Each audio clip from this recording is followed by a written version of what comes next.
Mesdames et messieurs, bonjour. Nous vous offrons un entretien spécial avec son Excellence Achim Troster, ambassadeur en fin de mission de la République fédérale d'Allemagne, qui nous fait l'honneur de nous recevoir à sa résidence. Monsieur Neumont, je me réjouis beaucoup de pouvoir vous recevoir ici à la résidence allemande. Voilà. Excellence, monsieur l'ambassadeur, comme je le disais tantôt, vous êtes en fin de mission au Bénin. Alors, s'il y avait juste un mot pour caractériser votre séjour ici, en terre béninoise. Alors, si vous permettez, juste un mot ne suffira pas pour résumer les 4 ans très heureuses et très riches en bons expériments que mon épouse et moi ont pu passer ici. Du côté politique, également comme du côté humain. J'ai vu un Bénin qui essaye avec un grand effort, avec un grand engagement de prendre son destin dans ses propres mains, qui a pris fermement son chemin vers un développement durable et ça aussi, disons, à la contre de pas mal de difficultés et de challenges que ça constitue aussi.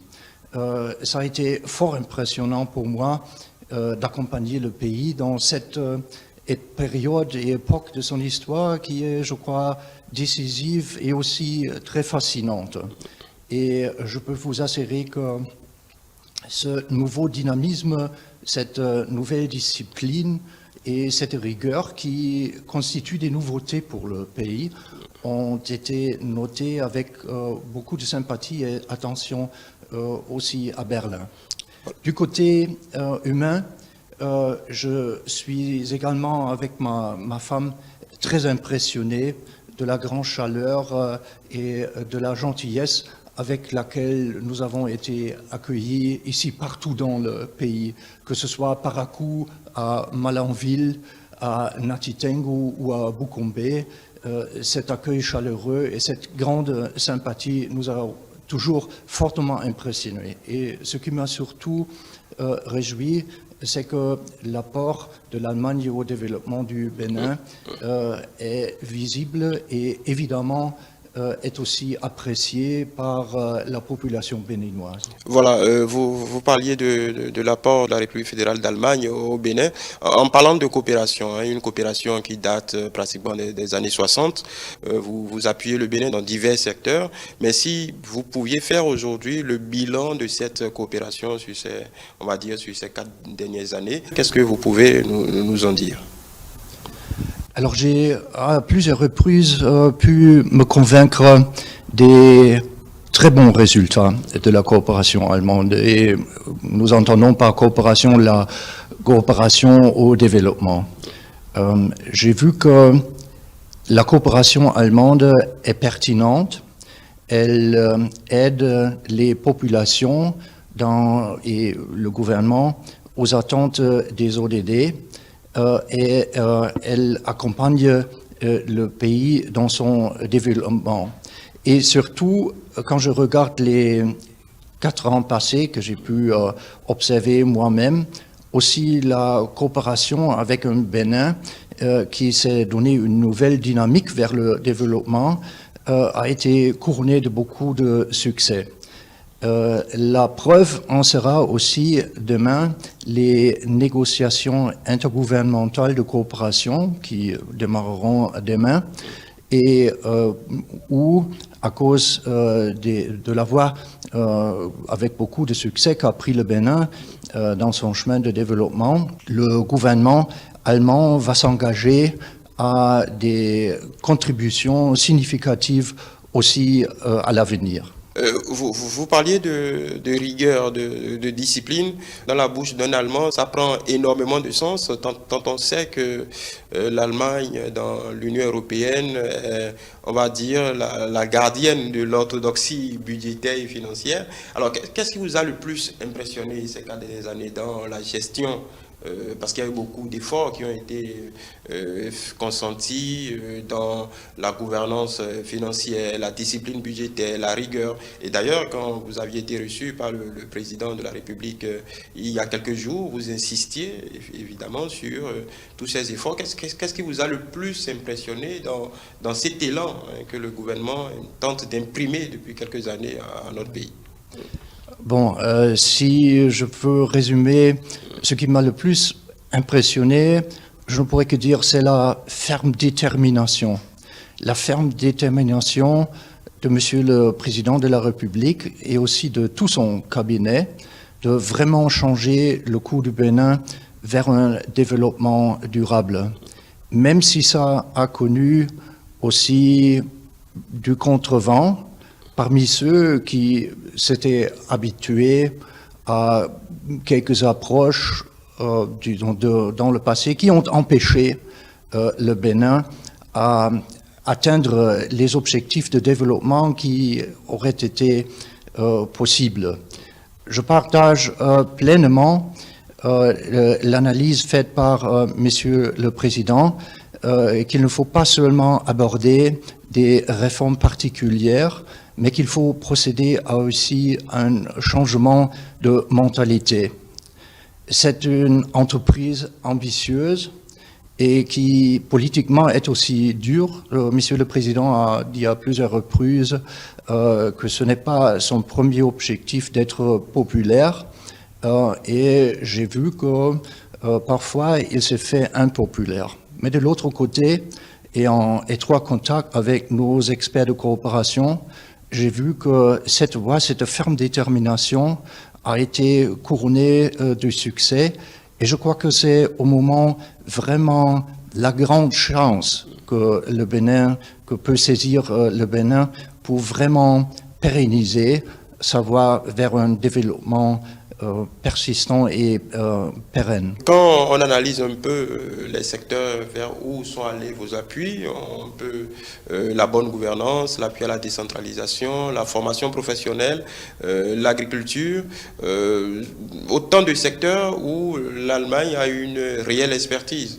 Quand on parle de la formation professionnelle, par exemple, le Bénin est en train d'impulser réellement une sorte de bascule vers la formation professionnelle.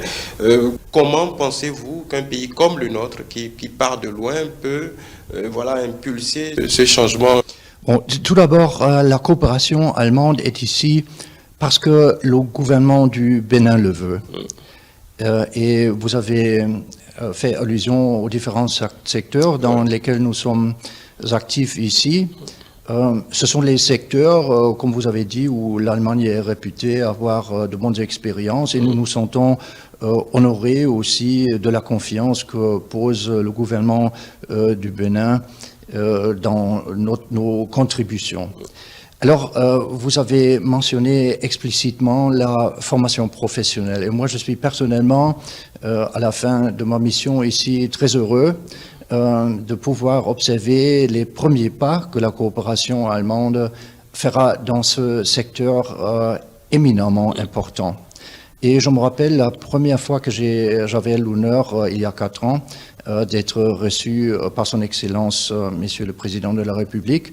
C'était lui qui m'avait proposé que la coopération allemande entre dans ce secteur qu'il considère décisif pour l'essor, pour l'élan que prendra le Bénin dans le domaine économique. Et en tant qu'Allemand, vous avez mentionné cela, nous avons fait de bonnes expériences chez nous avec la formation professionnelle qui, chez nous, est pratiquée un peu plus différent que dans d'autres pays. Nous avons quelque chose qui s'appelle système dual, ça veut dire une étroite coopération entre le secteur privé et l'État qui oriente la formation vers les vrais besoins du marché d'emploi. Parce que ça, c'est à la fin là où vise toute formation professionnelle. Ouais. Et je me réjouis beaucoup que le Bénin ait confiance à notre expérience et j'espère que ce qui a marché bien à l'Allemagne peut aussi, au moins dans quelques aspects, être utile ici au Bénin. La transition est toute trouvée. La formation doit s'allier avec un secteur privé dynamique. Et là, je vais toucher un point parce que ces dernières années, quand même, il y a beaucoup d'efforts qui ont été consentis par le gouvernement pour l'amélioration du climat des affaires, par exemple. Mais on a l'impression quand même qu'avec le secteur privé allemand, je ne sais pas si c'est un choix, on ne perçoit pas vraiment l'attrait du marché béninois au secteur privé allemand. On peut regarder dans la sous-région, les investissements, les grosses entreprises vont plutôt vers le Ghana, surtout dans le secteur automobile, pour être précis, le Rwanda, le Ghana, le Nigeria, mais le secteur béninois n'est pas assez attractif pour le privé allemand. Malheureusement, je ne peux pas vous contredire parce que vous avez complètement raison. Ouais.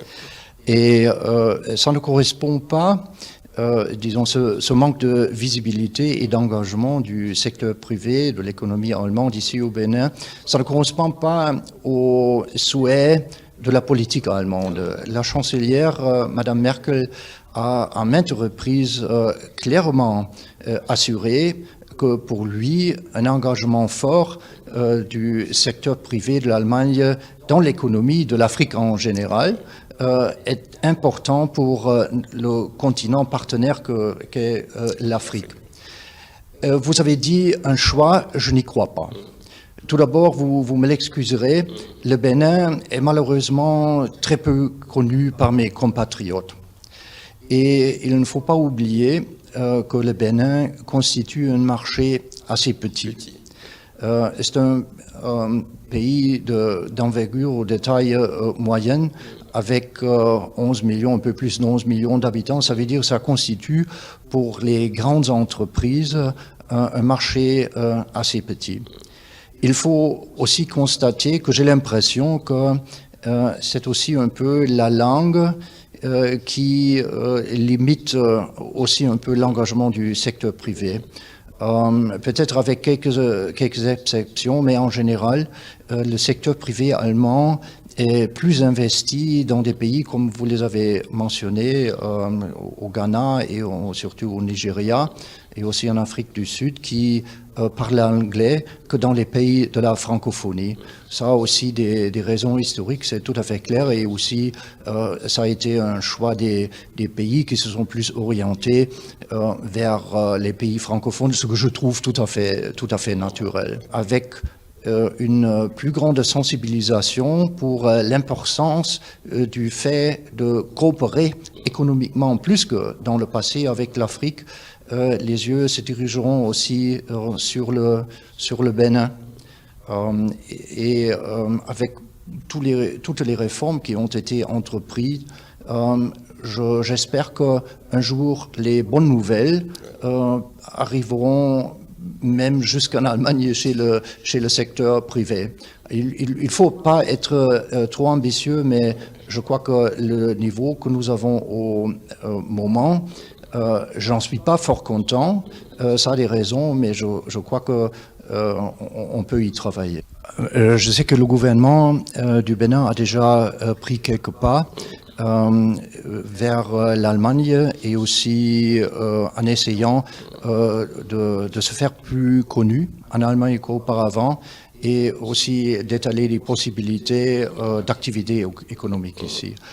Je me rappelle, j'avais accompagné quelques collègues de l'APIEX et de la BAI à une conférence économique en Accra il y a 2 ans où il y allait de la promotion de la coopération économique entre l'Allemagne et le Bénin. Et là, on a réussi à nouer des premiers contacts avec la Chambre de commerce qui est à Lagos.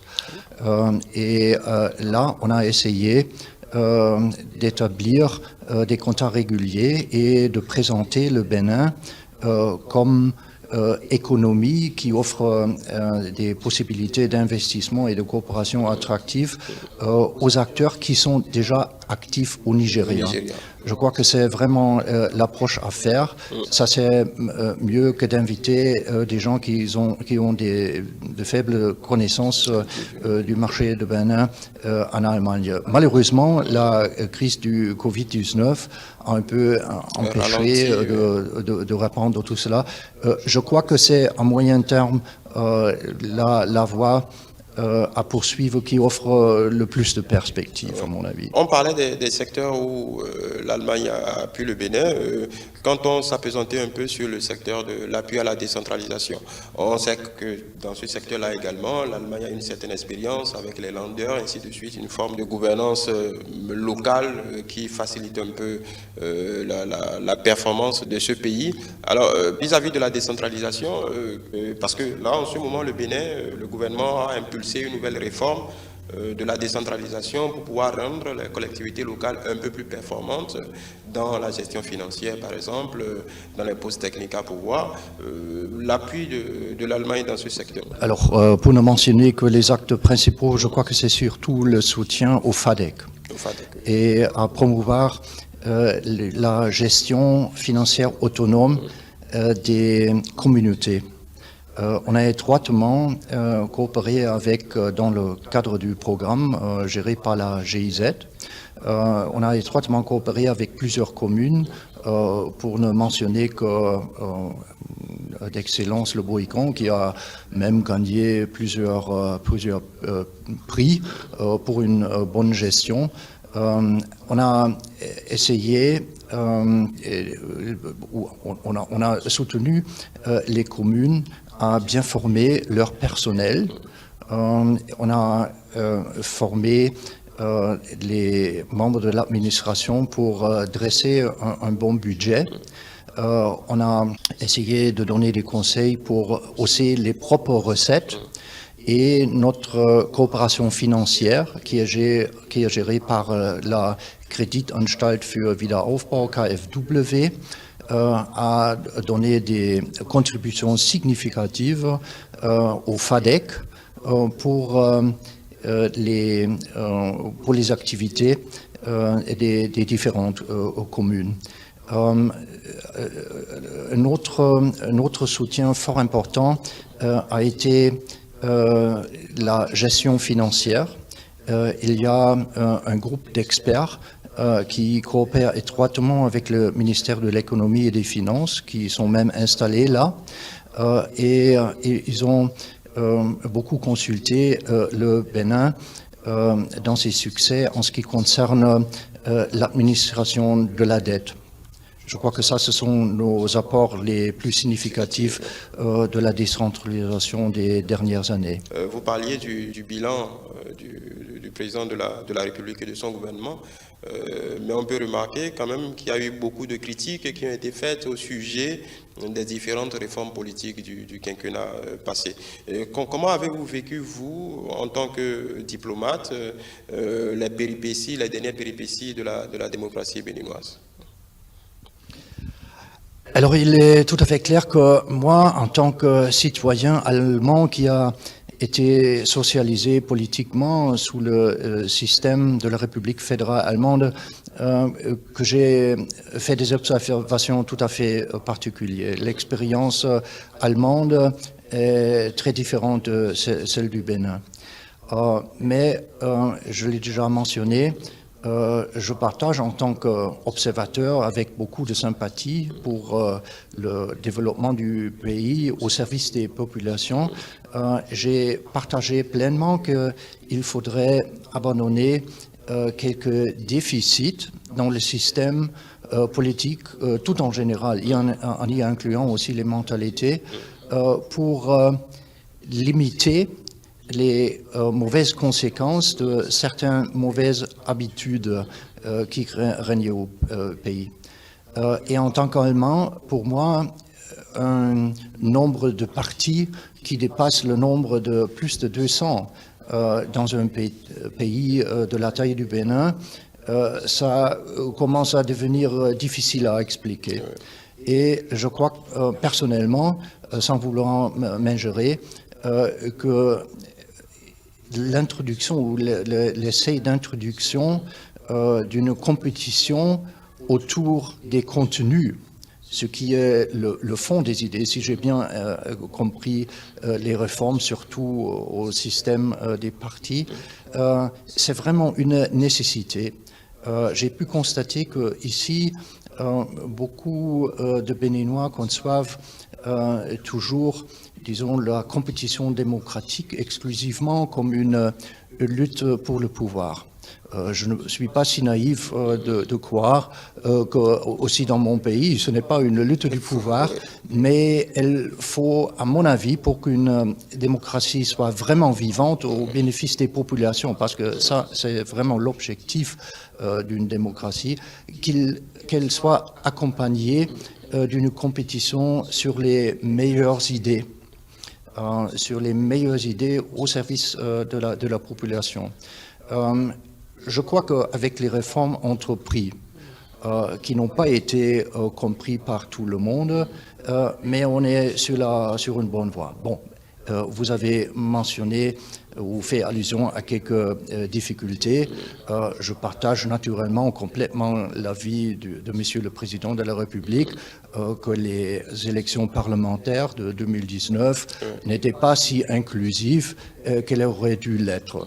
C'est pour cela que nous sommes en étroit contact et collaboration pour soutenir le pays, le gouvernement, à rendre les prochaines élections en 3 ans beaucoup plus, en 2 ans, beaucoup plus inclusive que ça a été le cas. Et en ce qui concerne les discussions très vives autour le nombre des candidats à la présidence. Alors moi j'ai en tant qu'Allemand un peu de malaise à le commenter parce que tout en considérant mon État, mon pays comme démocratique, moi j'ai jamais eu la chance de choisir personnellement mon chef ou ma chef de gouvernement et le président. Parce que chez nous, la chancelière est élue par l'Assemblée nationale, par le Bundestag. Et le président fédéral, qui n'a pas, disons, une autorité exécutive, est élu par une assemblée tout à fait particulière.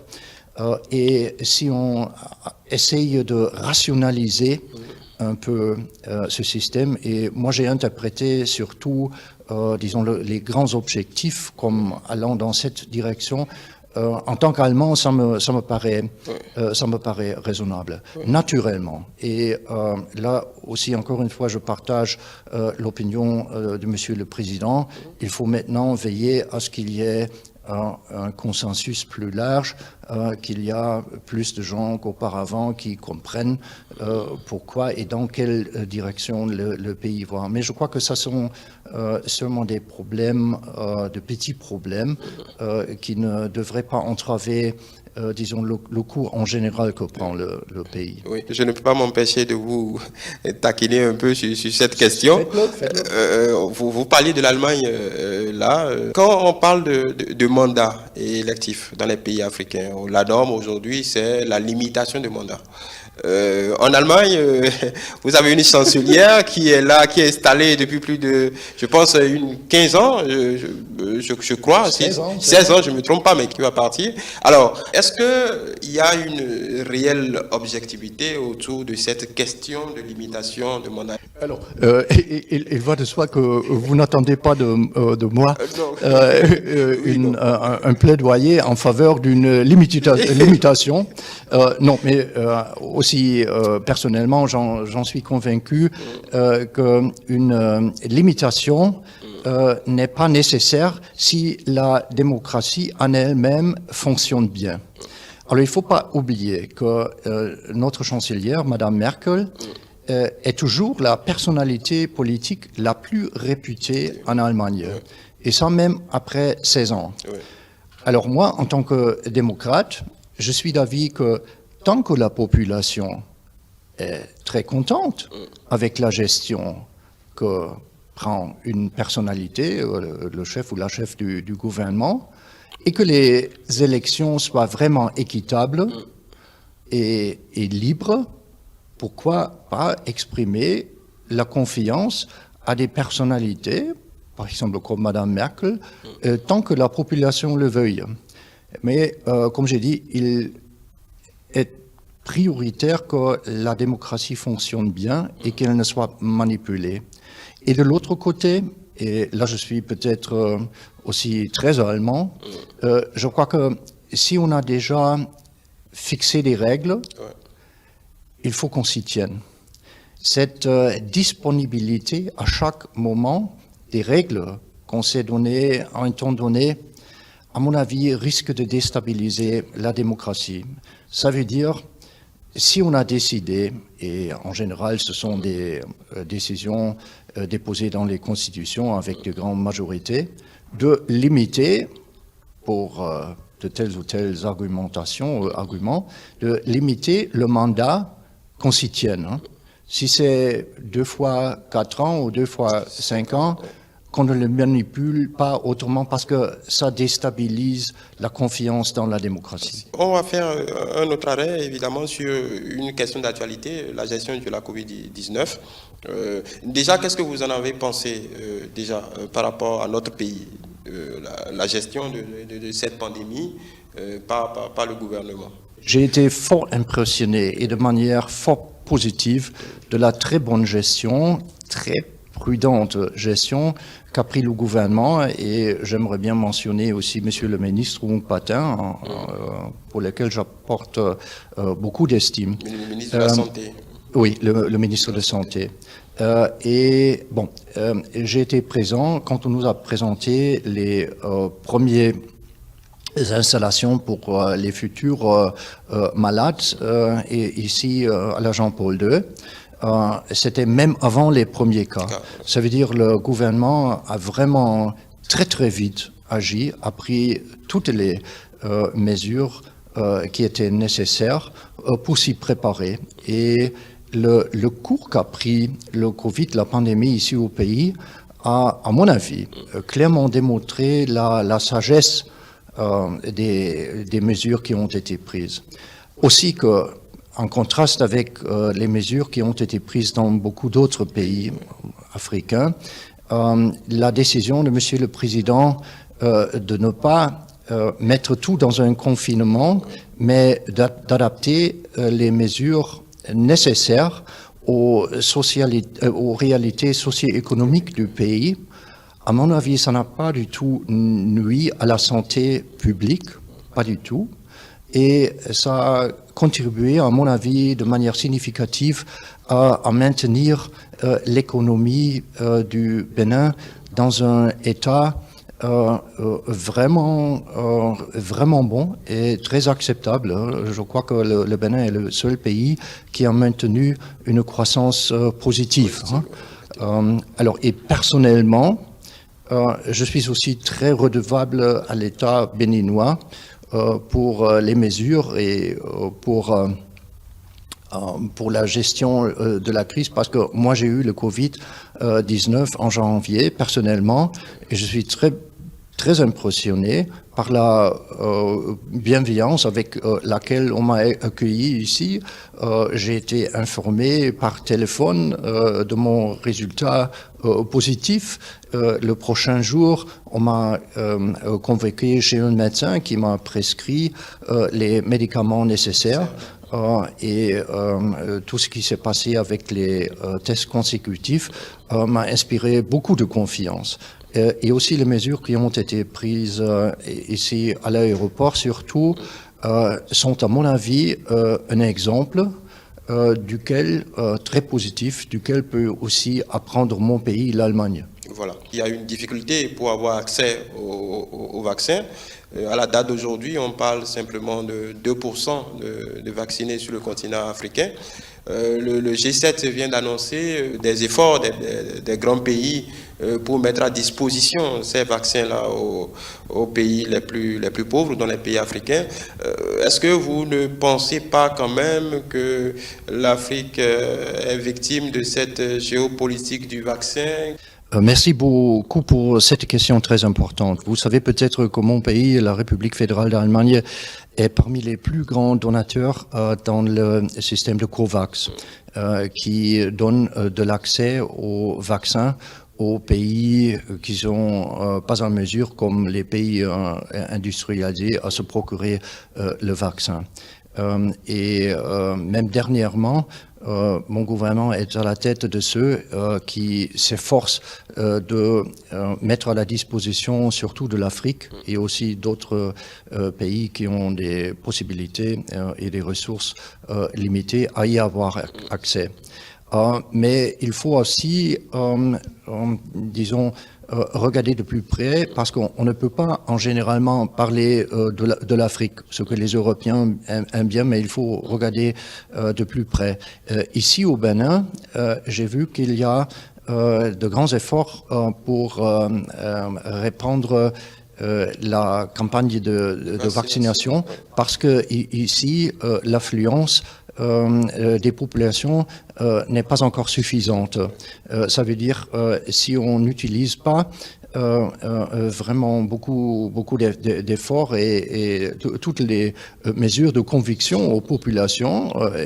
Moi, je suis un grand amateur de la vaccination. Moi-même, je suis 2 fois vacciné. On risque de perdre des centaines de milliers de ces vaccins et qui sont vraiment indispensables pour garantir la santé publique du pays. C'est la dernière partie de notre entretien pour parler de terrorisme. Pour parler de terrorisme, parce que ça, c'est un fléau qui nous menace. C'est vrai qu'on peut dire que le Bénin est relativement à l'abri, mais nous sommes dans un bassin où voilà, tous les pays, beaucoup de pays qui nous environnent sont en prise à ce fléau. Et j'ai relevé de façon curieuse dans votre CV que vous aviez été officier de l'armée fédérale allemande et que peut-être que vous débutiez vos études de linguistique française quand l'Allemagne a connu son plus gros attentat terroriste de l'après-guerre en 1980 à la fête de la Billette à Munich.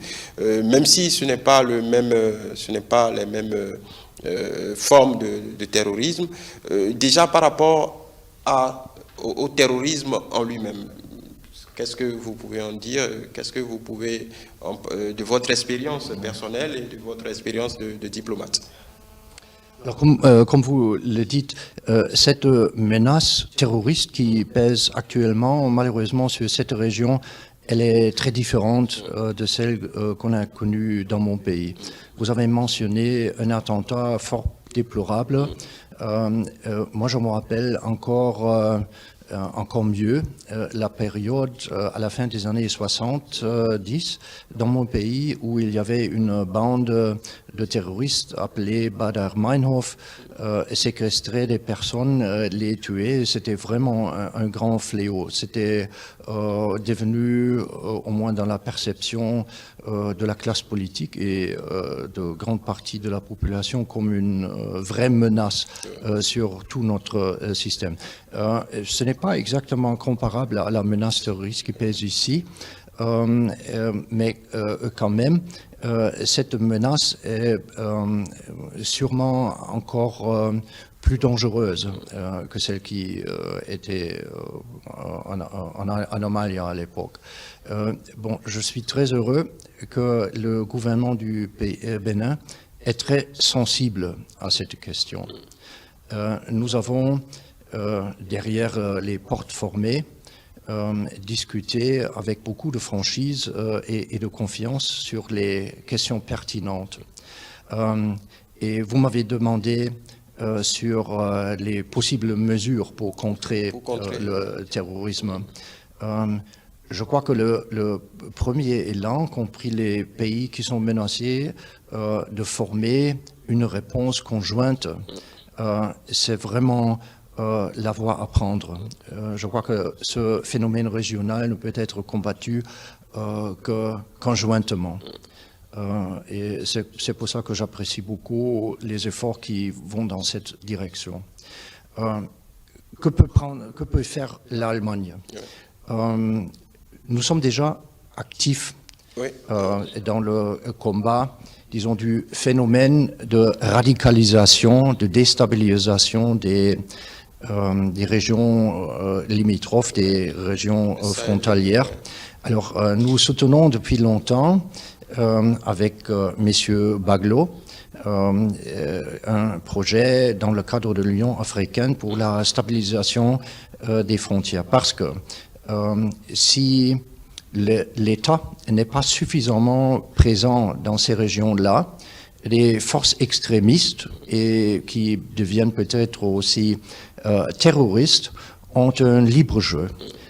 Il faut que l'État, dans ses aspects bénéfiques, soit visible dans ces régions. Et l'Allemagne, à travers ses interventions avec la GIZ, est depuis longtemps actif dans ce domaine. Et récemment, nous soutenons un nouveau programme qui a été lancé par le International Office for Migration, IOM, qui va dans le même sens. Nous coopérons aussi étroitement avec la police, particulièrement la police judiciaire, pour lui donner les moyens d'être plus efficace que dans le passé, dans la poursuite aussi des criminels, ce qui rend une meilleure confiance de la population dans le rôle d'État.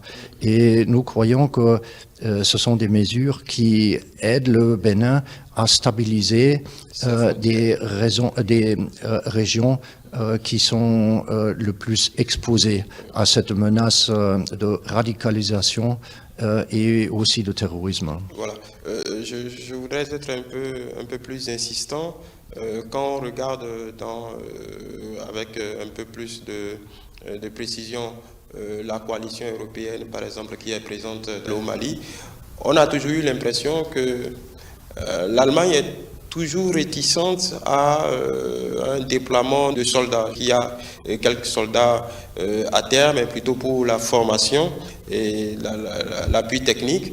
Est-ce que ça a une justification historique ou c'est simplement que l'Allemagne n'a vraiment pas envie de se coltiner des opérations extérieures, comme on les appelle? Alors, merci beaucoup pour cette question qui est très sensible et vous avez très bien remarqué les difficultés connotées avec la réponse à cette question. Alors, à mon avis, on ne peut pas dire que l'Allemagne ne participe pas à des actions de combat.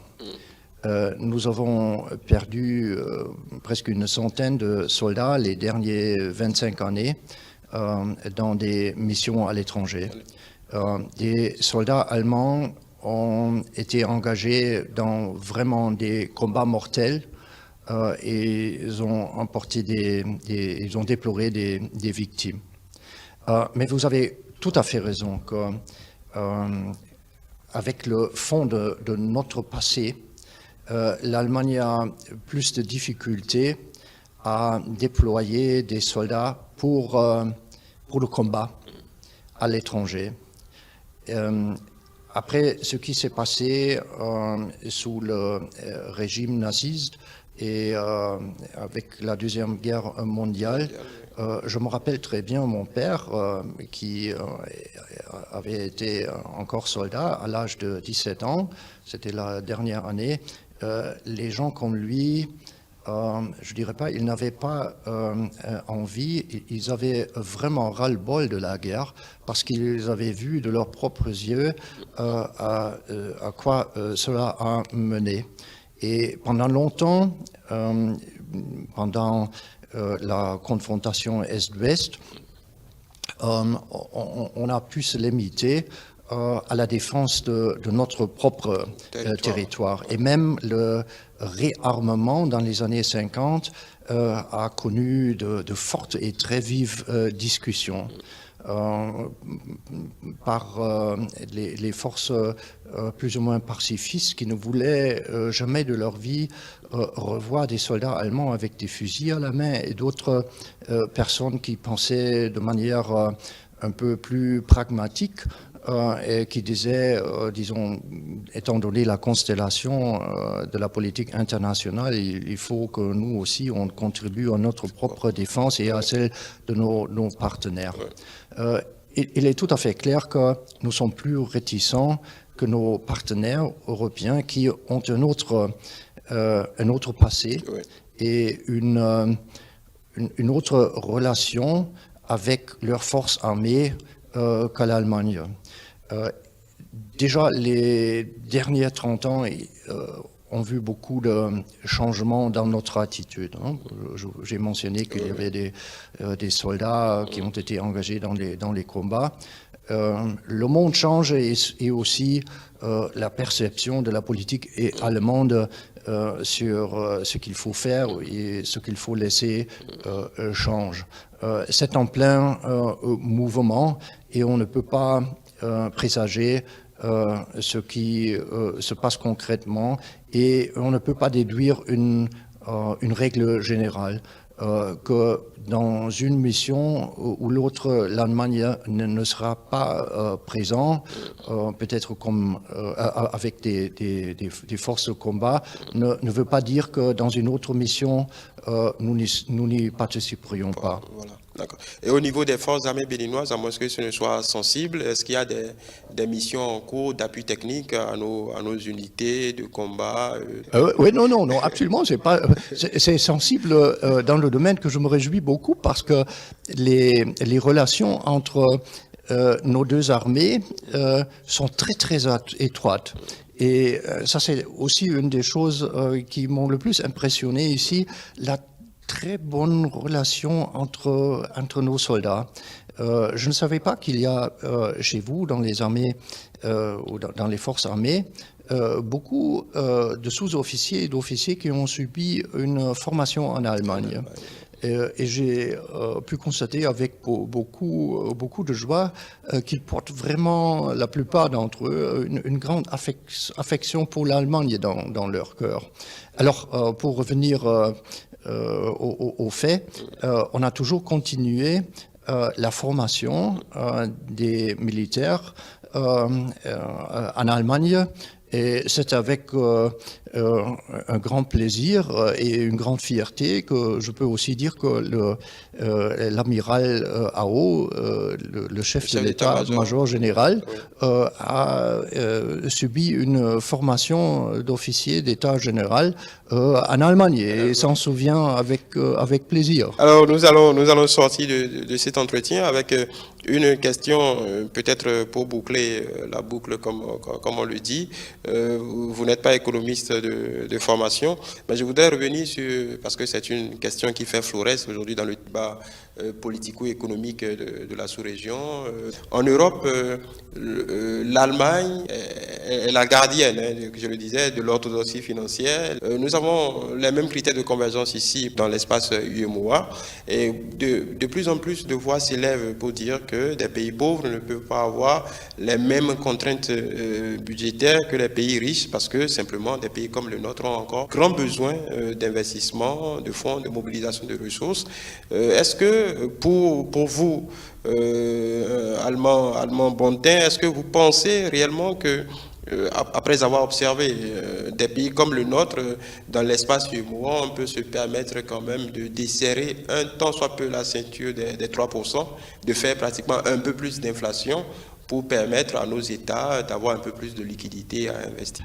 Alors, comme vous avez dit, je ne suis pas économiste de formation, c'est pour ça que je ne sais pas porter une réponse, disons, très réfléchie sur les chiffres. C'est une question très particulière.